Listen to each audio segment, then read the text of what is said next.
আসসালামু আলাইকুম।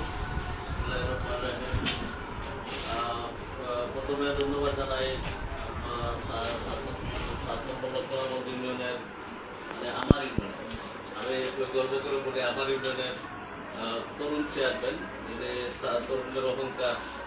তারপরে ইতিমধ্যে স্বাস্থ্যখাতে সিলেটের সেরা চেয়ারম্যান নির্বাচিত হয়েছেন এবং আমরা আশা করি ভবিষ্যতে সারা বাংলাদেশের মধ্যে উনি শ্রেষ্ঠ চেয়ারম্যান নির্বাচিত হবেন। আর ওনার কার্যক্রম এখন থেকে না, আমি যখন থেকে উনি এর আগেরবার যখন কিছু বিবেচনায় ফেল করে তখন বিদেশ থেকে ওনার জন্য যতটুকু সম্ভব কাজ করেছি। তো এবং এই বছর যখন উনি নির্বাচিত হন, আমি বিভিন্ন চ্যানেলে আমার আত্মীয় স্বজন সবাই যারা ওনাকে ভোট দেওয়ার কথা না, ওনাদেরও আমি ভোট দেওয়ার জন্য রাজি করাইছি। করাইয়া মানে নিজে তো সেন্টারে ছিলাম, এরপর সরাসরি প্রায়ও দেখছে। আর আমরা চাই এরকম একজন চেয়ারম্যান এলাকায় থাকলে আমাদের এলাকাটা উন্নত হবে, ইউনিয়ন উন্নত হবে, মানুষ সঠিক বিচার পাবে। তারপরে মানে মানুষের জনগণের উন্নতির ইয়েটা আরো মানে অনেক দূরে এগিয়ে যাবে। সুতরাং তারপরে একজন শিক্ষিত চেয়ারম্যান, শুধু তরুণ চেয়ারম্যান না, একজন শিক্ষিত চেয়ারম্যান। তো ওনাকে আসলে আমি ওনার ব্যাপারে আমার মানে আমি ছোট মানুষ, এত কিছু বলার মানে ইয়ে নাই। আপনারা সবাই জানেন যে উনি কেমন এই পর্যন্ত কি পারফরমেন্স দিচ্ছেন বা আপনাদের সবার সেবায় সবসময় এগিয়ে যাচ্ছেন। এলাকার উন্নয়নে রাত 12টা 2টা 3টার সময় ঘূর্ণিঝড় হলেও উনি কিন্তু ফেসবুকে স্ট্যাটাস দিচ্ছেন, ব্যাগে বেরোচ্ছেন, সবার খবর নিচ্ছেন যে এলাকা ক্ষতিগ্রস্ত হচ্ছে, আপনাদের সবাইকে নিয়ে যাচ্ছেন। তারপরে ধন্যবাদ জানাই আমার 1 নম্বর ইউনিয়নের সম্মানিত ইউনিয়ন সদস্য প্যানেল চেয়ারম্যান আব্দুল মালিক ভাইকে। ওনার সাথে আমার কয়েকবার সাক্ষাৎ হয়েছে, আমার শোরুমেও সাক্ষাৎ হয়েছে।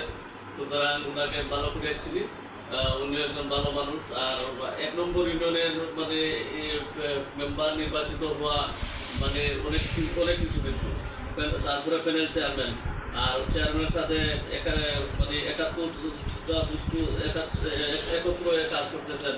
সুতরাং এখানে উন্নতির আমরা অবশ্যই দেখতে পাচ্ছি, বা আসলে আমাদের এলাকায় আমাদের ইউনিয়নে আমরা উন্নতির আরো অনেক দৃষ্টান্ত দেখতে পাবো, এই আশা করছি। তারপরে ধন্যবাদ জানাচ্ছি এনসিপির পৃষ্ঠপোষক জাভেদ খানকে, আমার ছোট ভাই হবেন, এলাকায় বড় কথা না। তারপরে তারুণ্যর মিডিয়ার কাউসারে তো ভালো করেছি, আমার এলাকার ছোট ভাই। আর এখানে যারা আছেন আরো উপস্থিত হয়েছেন সবাইকে ধন্যবাদ জানাই। আমি একটা কথাই সবার উদ্দেশ্যে বলতে চাই, এখানে যারা ছোট বড় সবাই আছেন, দিলে পাবেন, এই জিনিসটা সবসময় বিশ্বাস করতে হবে। আপনারা জানেন এই পর্যন্ত আমি আমার ব্যবসার প্রফিটের 25% আমার এতিমখানায় ডোনেট করে দিই। আমার ব্যবসা থেকে একজন মানুষ প্রতি বছর উমরা করে, যার প্রতিজনের প্রতি খরচ হয় আমার প্রায় 2.5 লক্ষ টাকা। 1.5 লাখের খরচ হয়, 1 লক্ষ টাকা আমি ওনাদের খরচ বাবদ, পকেট খরচ, খাবার দাবার, ফ্যামিলির জন্য আর 20,000 টাকা দেয় বাজার খরচ নিয়ে আসার জন্য, ওখান থেকে মানে খরচপাতি বা মার্কেটিং করে আনার জন্য। তো সিরিয়াল বাই সিরিয়াল ওরা গত বছর একজন করছে, এবার একজন করবে, প্রতি বছর এরকম করতেছে। তারপরে আমরা একটা চক্ষু শিবির করি 1 মাস পরে পরে, যেখানে 600 থেকে 1000 মানুষ, যেখানে মানে চিকিৎসা নিয়ে থাকে, চশমা, ঔষধ। তারপরে আমরা ইসলামী চক্ষু হাসপাতাল, ওনারা আমাদের পুরা টিম আমাদের বিভিন্ন অঞ্চলে গিয়ে এই সেবাগুলো দিয়ে থাকেন। তারপরে আগামী 10 তারিখ, এই মাসের 10 তারিখে আমরা হাউজিং স্টেটে করতেছি শহরের ভিতরে, যেটা আপনারা সবার দাওয়াত, আপনারা যাবেন।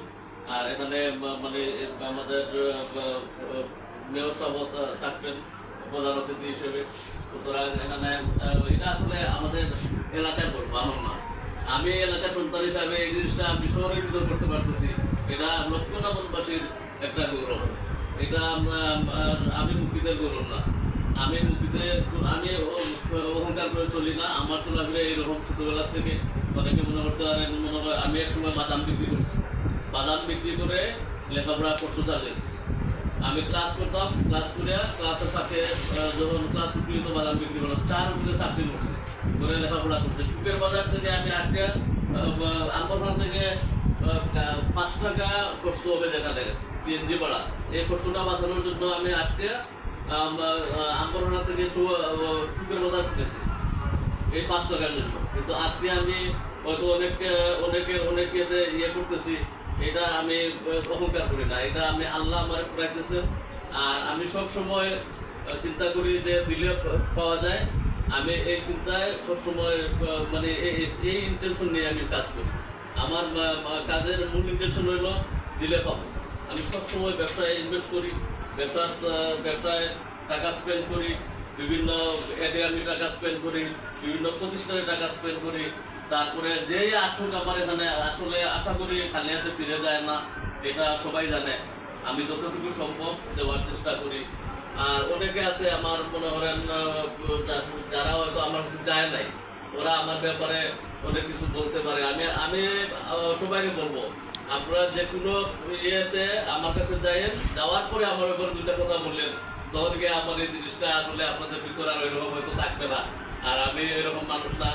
আর আমি সবাইকে ইউনিয়নের সবাইকে, যারা ছোট বড় সবাইকে বলবো, ইউনিয়ন হলো আমাদের এখানে একটা মানে ইউনিয়ন চেয়ারম্যান আমাদের, উনি হলো আমাদের প্রতিনিধি, উনি আমাদের নেতা। উনার মাধ্যমে এই এলাকাটা উন্নয়ন হবে। আমরা অনেক দূর উনাকে নিয়ে এগিয়ে যাব। আমরা সবার সহযোগিতা একান্ত কাম্য, আমরা সবাই সহযোগিতা করতে হবে ওনাকে। যেদিন আমাকে কল্পনা বললেন যে একটা এসি লাগবে, তখন আমি ওনার কথা চিন্তা না করে আমি চিন্তা করলাম যে এখানে তো অনেক লোক যায়, এখানে কয়েকজন সদস্য আছেন, ইউনিয়নের মেম্বার আছেন, তারপরে আমাদের এলাকার অনেক মানুষ এখানে বিচার আদালত করেন, অনেক সময় বসেন। তারপরে এখানে হতদরিদ্র থেকে নিয়ে উচ্চবিলাসী যারা আছেন সবাই কিন্তু এখানে আসেন, আসে মানে মেম্বার